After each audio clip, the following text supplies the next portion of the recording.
Hello everyone and welcome to my first devlog. And in this devlog I'll be introducing my new project. What you're currently looking at is the very first version of my game.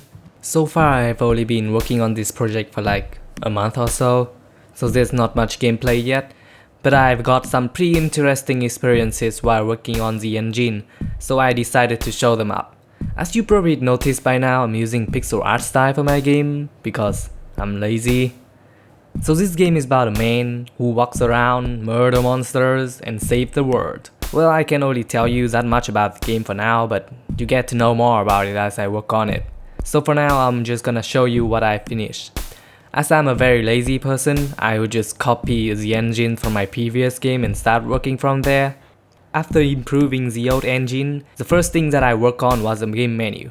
Well, the game menu isn't that important, but you know what? I can do whatever I want, it's my game. I decide what to prioritize. Anyway, this is the menu. I'll polish it someday, but it will look like that for the time being. The next thing I work on is the systematic kind of stuff. Yeah, those things are boring, but I once used to be like, hell, the system is whack, I'll do what I like and save that for later. And as expected, I f***ed up. Too many codes relied on that system, and adding anything new to the system is pretty much impossible. So this time I want to prevent all of that by working on the system before working on the game. I checked the display system, created a debug system, checked if the UI is working properly. Alright, that's enough boring stuff, let's skip the rest and work on the exciting game.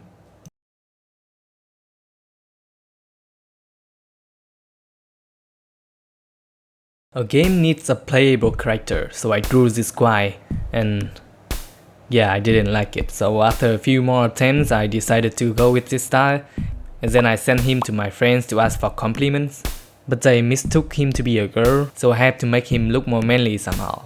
And you know what makes someone manly?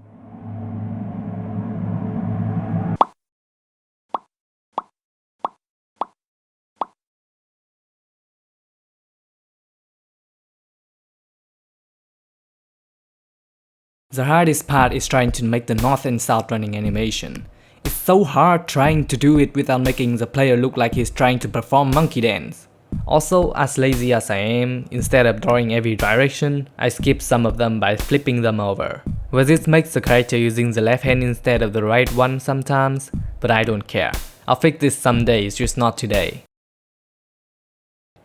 After that I work on the combat system, and as I was inspired by the of the Necrodancer, I made a combat system where you have to get the right combo to attack. Don't mind that weird texture for now, I just give everything that I haven't drawn that texture. You know, for testing and stuff. The next thing I implemented is the dialogue system. Making it was quite straightforward. Run the dialogue frame and then render words on it. I also give it a typing effect so that the text doesn't just appear out of nowhere. And then I give the character a weapon, because you can't just fight with your bare hand, you're not stupid, get yourself a weapon buddy. Anyway, I gave him magical floating swords. And then I animate the sword by using my animation system. Actually calling it an animation system is quite wrong. That thing only does the calculations for the animations like ease in and ease out, tweening and stuff. Yeah, it's stupid, I know. After that I wanted to give the sword a pixelated effect. Normally I just render the sword on a frame buffer object and then pixelate it. But no, I want to render it straight out pixelated with just one renderer, so I did a bit of math here. When I create the pixelated effect with the auto approach, all I have to do is just multiply the texture coordinate by the screen size, divide it by the pixel size and then floor it. But this approach has a problem. The frame buffer object size is fixed and is never rotated, so that approach would work.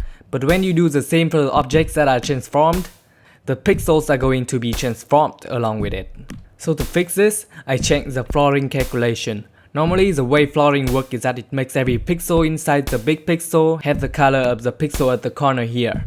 But this big pixel here is always square, so what I have to do is to reverse transform the big pixel, so that when applying the transformation to the object, the big pixel stays square. And here is my implementation. First, you have to calculate the big pixel. I define the big pixel with two vectors, which the old implementation doesn't need because those two vectors in that implementation are always the x and y axis. So to calculate those vectors, I apply the reverse transformation on the x and y axis vectors, and then pass those two vectors as uniform variables into the shader program. And then in that shader program, I have to calculate the float texture coordinates. In the old approach, you can calculate this with just a single float function, but here I have to do a bunch of math to finally get this.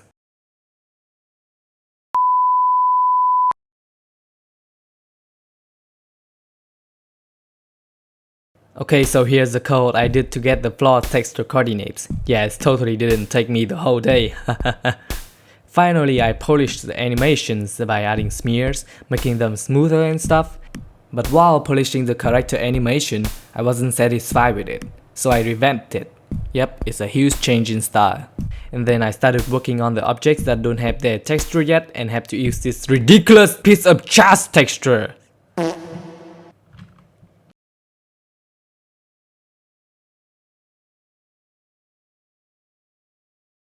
Alright, that's basically it for this video. Hope you enjoy it. I'll probably work on the enemies and the map editor next devlog, so please stay tuned.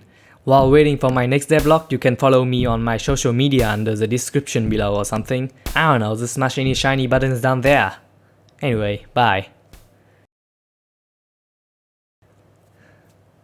Also, if you're out there cactus cacti or something, f**k you.